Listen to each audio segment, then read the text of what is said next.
இங்க விவாகரத்து அப்ளை பண்ணிருக்கவங்கள எத்தனை பேர் அவங்களோட கல்யாணத்தை அவங்களோட காசுல பண்ணாங்கன்னு கேளுங்க மேம்.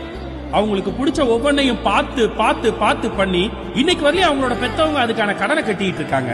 ஒவ்வொரு ரூபாயும் உன்னை கேட்டுதான் செலவழிக்கணுமாங்கிறது அடிமைத்தனம்னா, ஓடா தேஞ்சு உழைச்சு சம்பாதிச்ச காசை குடும்பம், மனைவி, குழந்தை, படிப்பு, மருந்து, மாத்திரை, கடன் எல்லாத்துக்கும் செலவு பண்ணிட்டு தனக்குன்னு ஒரு ரூபா கூட செலவு பண்ண முடியாம இருக்க ஆண்களும் அடிமைதானே மேடம்? நீ சம்பாதிக்கிற காசை நான் சுதந்திரமா செலவு பண்ண முடியலங்கிறத விட நான் சம்பாதிக்கிறத நானே சுதந்திரமா செலவு பண்ண முடியலங்கிறது எவ்வளவு பெரிய கொடுமை மேடம். இங்க ஆண்களுக்கு எங்க மேம் இருக்கு பினான்சியல் இண்டிபெண்டன்ஸ்? அது எப்படி மேடம்? இந்த நாட்டுல ஒரே ரூபாத்தால் தான், ஆனா அது பெண்கள் சம்பாதிக்கிறப்ப சாதனையாவும் ஆண்கள் சம்பாதிக்கிறப்ப கடமையாவும் பார்க்கப்படுது. நீ ஆம்பளை, நான் பொம்பளை, நீ எதுக்கு எனக்கு எழுந்து சீட்டு கொடுக்கணும் பஸ்ல? உட்காரு, நீயும் நானும் சமந்து சொல்றதுதான் மேம் ஃபெமினிசம். நீ ஆம்பளை, நான் பொம்பளை, நிக்கிறேன் பாரு, எழுந்துரு அப்படின்னு சொல்றது சூடோ ஃபெமினிசம்.